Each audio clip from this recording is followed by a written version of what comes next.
시제품이라고 하는 말을 들어보셨을 거예요.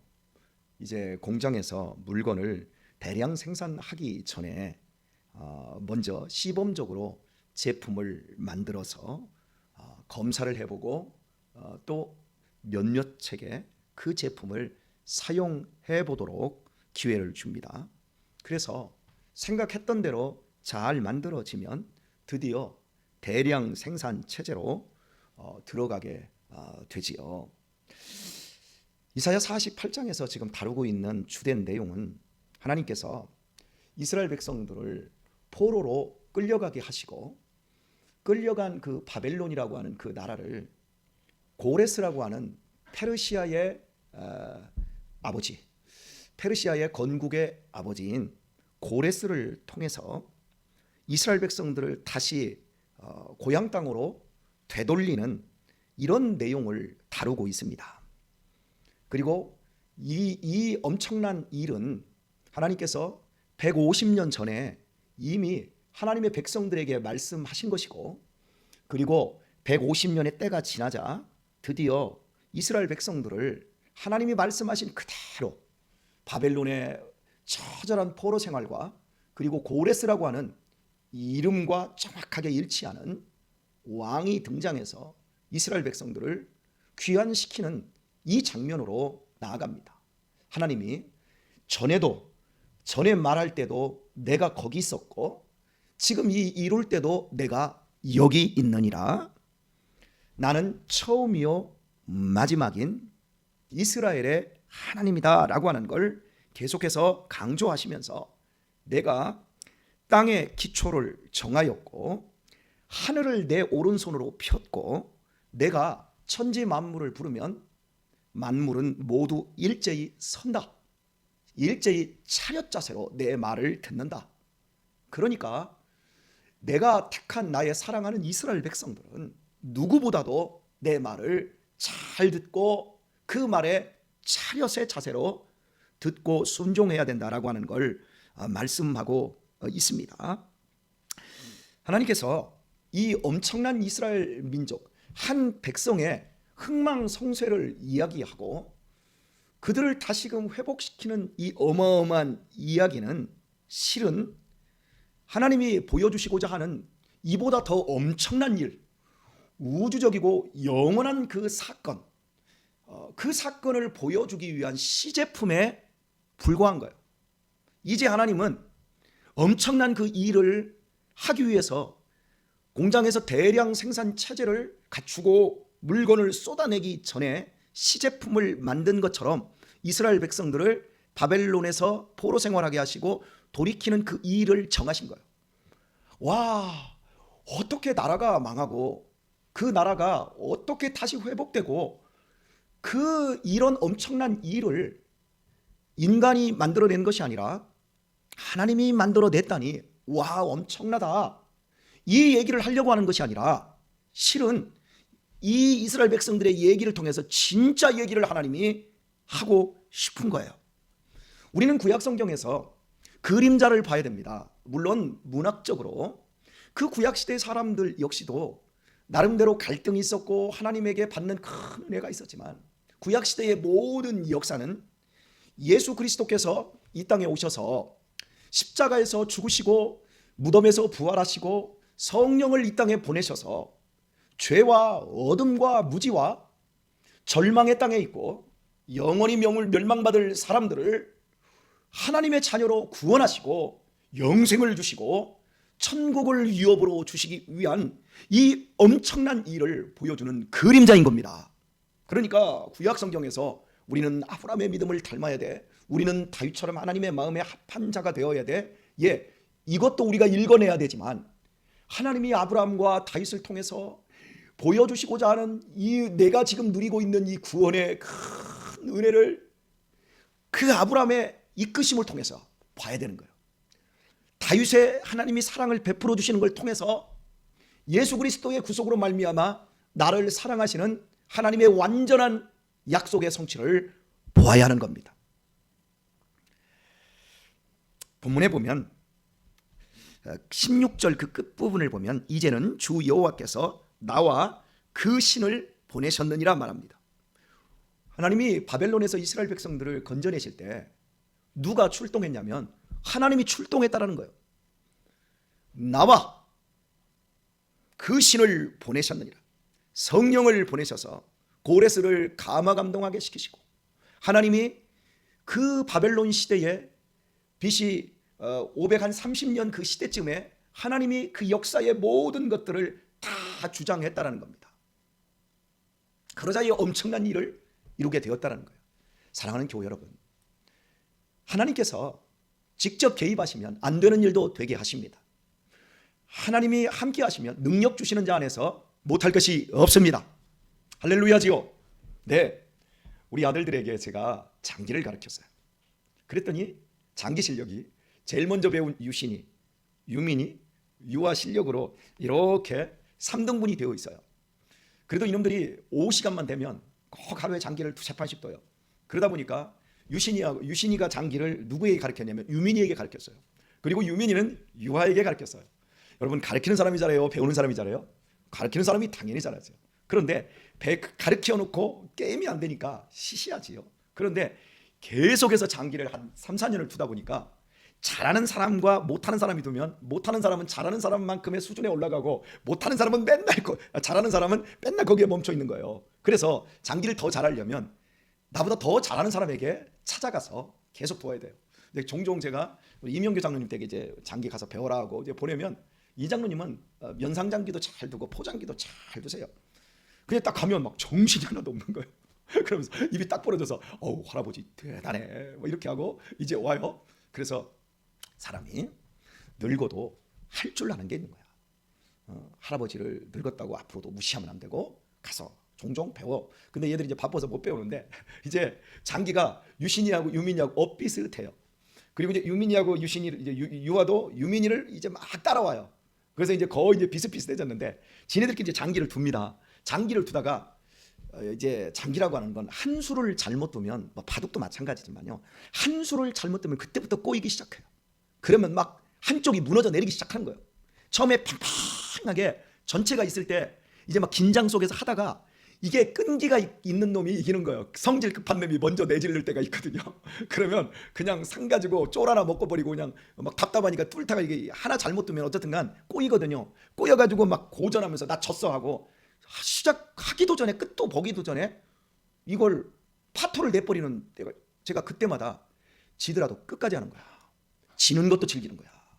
이기는 것만 즐기면 안 되는 거고 지는 것도 즐겨야 돼. 지면서 성질을 다스릴 줄 알고 참을 줄도 알고 져주면서도 웃을 줄 아는 걸 배워야 돼. 어떻게 사람이 맨날 이기면서만 사니? 제가 그렇게 해요. 근데 누가 제일 먼저 던지려면 좀 딱 지면 유민이가 먼저 포기를 하려고 그래요. 이걸 포기를 잘해요, 이 녀석이. 그래서 끝까지 해.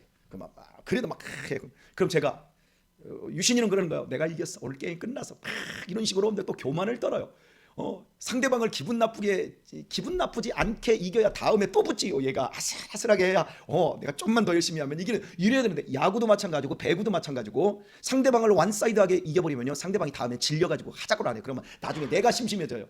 그러니까 내가 아주 밟아놓을 수 있어도 아주 밟아놓으면 안 되고 조금 이렇게 아슬아슬하게 해야 다음에도 즐길 수가 있는 거죠. 그래서 이제 이런 것을 이제 가르치는데 유민이가 쉽게 포기를 해요. 그럼 유신이는 막 떠벌리면서 막 이게 끝났어. 너는 이게 끝나 이래.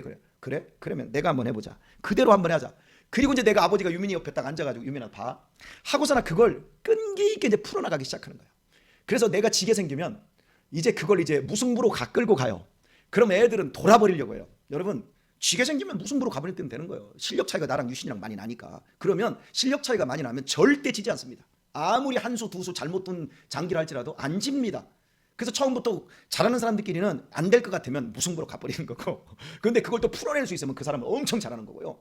어쨌든 간 이놈들하고 이제 두면 유신이가 약코가 확 죽어가지고 이러고 있을 때, 유민이는 기가 등등할 때 제가 딱 개입을 해서 그걸 갖다가 역전을 시켜서 유신이의 약점을 파고들고 집요하게 끈기 있게 막 하다가 이걸 뒤집어서 이겨버려요. 그럼 막 유신이가 막 혀를 내두르고 유민이는 눈이 더 둥그런 이 모습을 몇 번씩 보여주는 거예요. 그러면서 포기하면 안 돼. 절대 포기하면 안 돼. 여러분, 아버지가 얘들보다 장기를 조금 더 잘 둔다고 내가 개입하면 그 판이 달라져요. 우리의 인생 속에 우리의 인생이 아무리 뒤틀리고 아무리 고통스럽고 아무리 어둡고 아무리 절망적이라 할지라도 나와 내 신을 보냈느니라. 하나님이 우리 가운데 오셔서 당신의 능력과 당신의 지혜와 당신의 총명으로 일하실 때 모든 것이 역전되고 해결되는 줄 믿습니다. 믿음의 사람은 이걸 가져야 돼요. 우리 시대에 정말 큰 어른이시자 엄청난 목사님이셨던 우리 조영기 목사님이 한 달 전에 세상을 뜨셨잖아요. 그분이 하셨던 그 멘트 중에 참 위대한 멘트가 있었어요. 앞이 보이지 않더라도, 상황이 절망적이라도, 손에 잡히는 거 없더라도, 눈에 보이는 거 없더라도 예수를 믿으시기를 주의 이름으로 축원합니다. 항상 그랬어요. 눈에 보이지 않아요. 손에 잡히는 거 없어요. 상황은 어둡고 깜깜하고 절망적이에요. 그래도 예수를 믿으세요. 예수님이 함께 하시면 안 되는 일 없는 줄 믿습니다 하면서 그렇게 이 양반이 설교를 잘했어요. 내가 2007년도에 키르기즈스탄에 갔을 때 사람들이 코리아를 잘 모르더라고요. 그런데 이 양반들이 어떻게 얘기하다가 이게 말이 딱 나왔는데 이제 88 올림픽을 얘기하다 보니까 이 사람들이 한국을 잘 모르는 사람들이 많아요. 우리 한국이라는 나라가 80년대 90년대는 일본의 속국인 줄 알았어요. 그 서양이나 유럽 사회에서 그 정도로 우리나라는 국이라는 게 없었어요. 근데 이게 2000년 넘어갔는데도 그렇더라고요. 그래서 코리아 그러는데 이 사람들이 자꾸 나한테 까리스키 그러는 거예요. 그래서 너 까리스키 I'm Korean 계속 그러는데 이 사람들이 못 알아들어서 내가 그래서요 그때는 88 올림픽 게임 그랬더니 오 용기 줘 그러는 거예요. 그래서 이게 뭔 소린가 그래서 용기 줘 해가지고 무슨 그런 얘기 하나 그랬죠. 그때 용기 줘 하더니 용기 줘 베스트하고 그러더라고. 깜짝 놀랐어요. 대한민국은 몰라도 용기조를 아는 거예요. 조용기 목사님을. 그 정도로 조용기 목사님이 어마어마한 분이셨거든요. 그러니까 조용기 목사님은 머리 훌렁 벗어지고 비상 말려고 아무것도 아니에요. 그리고 그분이 태생도 막 폐렴에 걸려서 다 죽어갈 때 저 불광동 북한산 자락에 그 불광동에서 천막 치고 교회 개척할 때 그 현신의 권사님과 교회 딱 개척할 때 아무것도 아니었는데 그때부터 깜깜하고 손에 잡히는 거 없고 눈에 보이는 거 없다 할지라도 하나님께서 대한민국을 나에게 주실 것이고 이러면서 막 외칠 때 사람들이 와가지고 처음에 오셨던 분들이 다 막 귀신 들리고 다 병자들이에요. 다 가난한 사람들, 막 똥 품에 사는 사람들 이런 사람들이었거든요. 그리고 막 술주정 비행에 막 알코올 중독에 막 집 때리고 엄마는 집 나가고 막 이런 그 초창기에 그 현신의 권사님의 그 책인가 그 죽으면 죽을인가요? 그게 보면 처음에 그 내용이 나와요. 깜깜할 때부터 그분은 하나님이 함께하면 능치 못할 일이 없는 줄 믿는다. 항상 그렇게 했어요. 여러분 오늘 우리의 믿음 속에 우리가 가져야 될 생각이 바로 그거예요. 제가 우리 아내에게 늘 듣는 얘기, 당신은 항상 부정적인 대로 가. 그래서 부정적인 대로 가는 게 아니라 나는 늘 부정의 자리에만 있었어. 난 당신하고 얘기 듣다 보면 당신은 별전지 사람 같아. 뭐 어려서 아버지 서재에 이렇게 땅콩 병이 있으면 그 땅콩 가가지고 하나씩 이렇게 먹고 그런 얘기 아버지가 딱 퇴근하실 때 CD 음악 CD를 사오시고 또 막 책을 사다 주시고 뭐 이런 얘기 할 때 난 아버지가 없었으니까 그래서 나는 늘 부정의 자리에 있었으니까 나는 늘 부정적일 수밖에 없어. 나는 아버지가 없었으니까 그래서 당신은 늘 긍정의 자리에 있었고 그러니까 늘 긍정의 자리로 늘 당신을 승화시켜. 나는 너무 어려워 그게. 그러면 제 아내가 당신은 왜 좋은 걸 가지고 있는데 그걸 왜 못 누려? 당신은 지금 기쁨의 자리에 있고 행복의 자리에 있는데 왜 그 행복과 기쁨을 못 누려? 절망의 자리에 있는 것도 아니고 어둠의 자리에 있는 것도 아니고 슬픔의 자리에 있지 않는 건데 왜 슬픔을 당신한테 끌어들여? 나는 이거 젊은 날은 이해를 못했어요. 그런데 이제 살다 보니까 이게 이해가 되는 거예요. 내가 목사인데도 내 베이직이 이 어둠 속에 있구나. 이 부정 속에 있구나. 이걸 고치지 않고 이걸 내가 인정하지 않으면 내 속에서 행복과 즐거움을 못 누린다는 거죠. 그래서 제 삶을 돌아보니까 참 그 어둠 속에만 있었던 거예요. 그리고 결혼해서도 어머니가 쓰러지시고 막 대소변을 7년 받았지요. 그리고 나서 막 교회 개척해야지요. 막 교회 개척하기 전에 막 사람들에 대한 배신감 이랬지요. 그리고 이제 막 입양을 해서 입양의 큰 기쁨을 막 누리지도 못하고 막 애들 셋을 입양해놓고 막 그때부터 이거 어떻게 키워야 될지 막 고민하면서 좌충우돌하면서 막 힘들고 막 이랬는데 가만히 생각해보니까 이 모든 것들이 하나님이 내게 주시는 풍요로움인 거예요. 새아버지를 경험해서 새아버지한테 얻어맞고 학대당하고 밥 먹다가 막 상 막 때려 엎어버리시면서 막 나 방바닥에서 세 바퀴 떼굴떼굴 굴르고 이랬던 그런 경험들을 가만히 생각해보면 다른 사람들은 우리 아내는 경험 못한 거예요. 나는 그걸 경험을 한 거예요. 여기 입양 경험 못한 분들 많아요. 근데 입양을 통해서 아버지가 됨이 사람을 키워내미 얼마나 고단하고 힘들고 이렇게 다양하다는 걸 내가 알고 생각을 해보니까 이걸 긍정의 자리로 딱 올려놓고 보니까 내 자신이 누구보다도 큰 복을 받은 사람인 거예요. 그 가운데서 그 생각을 딱 함과 동시에 하나님 감사합니다. 오늘 또 멋진 날 살게 해주시고 오늘도 주님과 동행하며 내가 더 깊어지고 넓어지는 사람 되게 해주세요. 이러면서부터 제 자신이 행복해지기 시작하는 거예요. 그리고 나와 함께 하시는 하나님이 믿어지기 시작하고, 그것이 드디어 능력인 것, 병 고치는 것, 문둥병이 고쳐지고 귀신이 떠나가는 건 결국에 그 사람의 온전한 인격을 얘기하고 있는 거예요. 병 고쳐졌어도, 수술해서 병 고쳐지고 아무리 명의를 만나서 아픈 것이 다 나았다 할지라도 그 사람의 정신 상태, 그 사람의 마음 상태가 고쳐지지 않으면 똑같은 거예요. 예를 들어서 봅시다. 내가 술을 많이 먹다가 결국 위가 암에 걸렸다고 해봅시다. 그러면 이거 고치려고 애를 쓰잖아요. 그런데 수술해서 고쳤다고 해봅시다. 고쳤는데 또 술을 또 먹는다고 해봅시다. 고치나만 한 거예요, 그건. 그런데 암과 함께, 이 육신의 병과 함께 마음이 새로워지고 그의 영혼이 새로워진다면, 여러분, 결국 그게 인생의 가장 궁극적인 자리에 있는 거예요. 하나님께서 우리에게 오셨습니다. 할렐루야. 어둠의 자리에, 절망의 자리에, 손에 잡히지 않고 눈에 보이지 않는다 할지라도 주님이 나와 함께 하시고 내 삶 가운데 오셨습니다. 뭘 고치시기를 원하시죠? 우리의 생활 태도, 우리의 생활 자세, 우리의 한 번밖에 없는 육신의 삶의 날 동안에 천사처럼 살 수 있는 기가 막힌 성령의 은혜, 보이지 않는 능력을 우리에게 주셨습니다. 이걸 인정할 때, 그때부터 우리는 천사와 같은 삶을 살고 그 지지고 볶아대는 그 일상 속에서도 하나님의 영광과 존귀와 찬양을 올려드리는 그 삶을 살게 되어지지요. 분명히 하나님이 말씀하고 계십니다. 고레스를 통해서 이루신 그 일은 이제 시제품에 불과하다고요. 고레스와 같은 그 엄청난 일을 각자 한 사람 한 사람, 오늘 권혁철이를 통해서, 그리고 오늘 김경순 권사님을 통해서, 엄태경 장로님을 통해서 각자 제품에 맞도록 하나님께서 어마어마한 일을 하시기 위해서 하나님이 직접 오셨습니다. 임마누엘이라는 이름으로. 그리고 오늘 또 성령님이 우리에게 감동 감아주시고 지혜와 명철을 허락하여 주십니다. 오늘 이 책에, 성경책에 이사야 48장에 잡히지 마시고 오늘 역사하고 계시는 하나님께 잡히시기를 바랍니다. 오늘 또 우리에게 함께 하시고 역사해 주시고 지혜 주시고 명철 주시고 도와주시고 인도해 주시고 교훈하시고 책망하시는 성령님에게 오늘 또 붙잡히시기를 바랍니다. 이 하루도 깨어 있으시며, 다시 한번 정리합니다. 손에 잡히는 거 없습니다. 눈에 보이는 거 없습니다. 아직도 깜깜합니다. 그러나 예수님을 믿으십시다. 그 예수님이 오늘 또 주인 되시고 지켜주시고 복되게 하실 것이며 행복하게 인도해 주실 것입니다.